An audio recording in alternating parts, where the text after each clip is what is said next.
আসসালামু আলাইকুম রহমতুল্লাহি ওয়াবারাকাতু। প্রিয় দিনী ভাই এবং বোনেরা, আশা করি আল্লাহ তাআলার রহমতে আপনারা সকলে ভালো আছেন। সহিহ বুখারী থেকে 10টি হাদিস, 23তম পর্বে আপনাদেরকে স্বাগতম। 1 নম্বর হাদিস, আয়েশা রাদিয়াল্লাহু আনহা হতে বর্ণিত, রাসূলুল্লাহ সাল্লাল্লাহু আলাইহি ওয়াসাল্লাম বলেছেন, যখন কোনো ব্যক্তি মৃত্যুবরণ করে তখন তার আমল বন্ধ হয়ে যায়, তবে 3টি জিনিস তার জন্য চলমান থাকে। 1. সদকায়ে জারিয়া। 2. এমন জ্ঞান যা থেকে উপকার পাওয়া যায়। 3.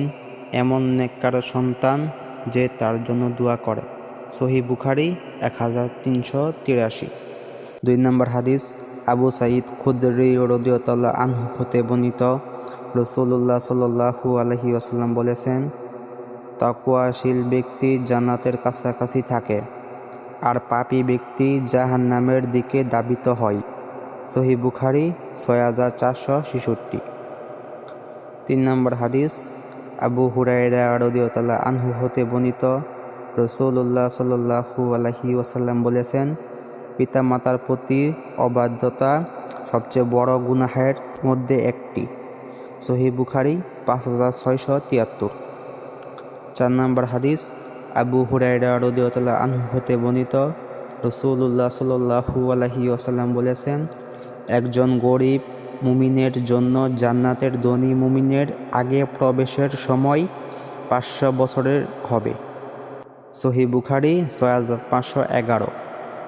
5 নম্বর হাদিস, আবু দারদা রাদিয়াল্লাহু আনহু হতে বর্ণিত, রাসূলুল্লাহ সাল্লাল্লাহু আলাইহি ওয়াসাল্লাম বলেছেন, যে ব্যক্তি আল্লাহকে সন্তুষ্ট করার জন্য কাজ করে, আল্লাহ তার সব কাজ সহজ করে দেন। সহিহ বুখারী 6236।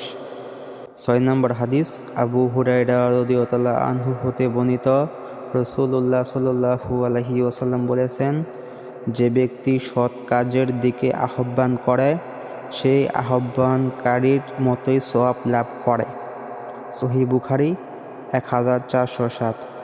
7 নম্বর হাদিস, আব্দুল্লাহ ইবনে উমর রাদিয়াল্লাহু আনহু হতে বর্ণিত, রাসূলুল্লাহ সাল্লাল্লাহু আলাইহি ওয়াসাল্লাম বলেছেন, তোমরা দোয়া করো এবং দুয়ার মাধ্যমে আল্লাহর কাছে প্রার্থনা করো, কারণ দুয়ার মাধ্যমে ভাগ্য পরিবর্তন হয়। সহিহ বুখারী 6347। 8 নম্বর হাদিস, আনাস ইবনে মালিক রাদিয়াল্লাহু আনহু হতে বর্ণিত, রাসূলুল্লাহ সাল্লাল্লাহু আলাইহি ওয়াসাল্লাম বলেছেন, যে ব্যক্তি আল্লাহকে সন্তুষ্ট রেখে জীবনে শেষ কথা হিসাবে লা ইলাহা ইল্লাল্লাহ বলবে, সে জান্নাতে প্রবেশ করবে। সহিহ বুখারী 6757। 9 নম্বর হাদিস, আব্দুল্লাহ ইবনে আব্বাস রাদিয়াল্লাহু আনহু হতে বর্ণিত, রাসূলুল্লাহ সাল্লাল্লাহু আলাইহি ওয়াসাল্লাম বলেছেন, আল্লাহ ক্ষমাশীল ব্যক্তিকে ভালোবাসেন এবং ধৈর্যশীল ব্যক্তিকে মর্যাদা প্রদান করেন। সহিহ বুখারী 6462।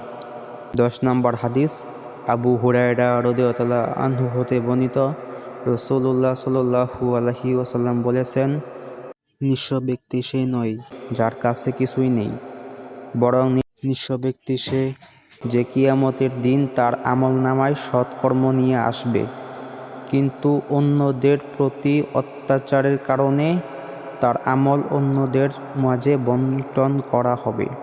সহিহ বুখারী 6446। ভিডিওটি ভালো লেগে থাকলে চ্যানেলটিকে সাবস্ক্রাইব করে পাশে থাকবেন। জাযাকাল্লাহ খায়ের।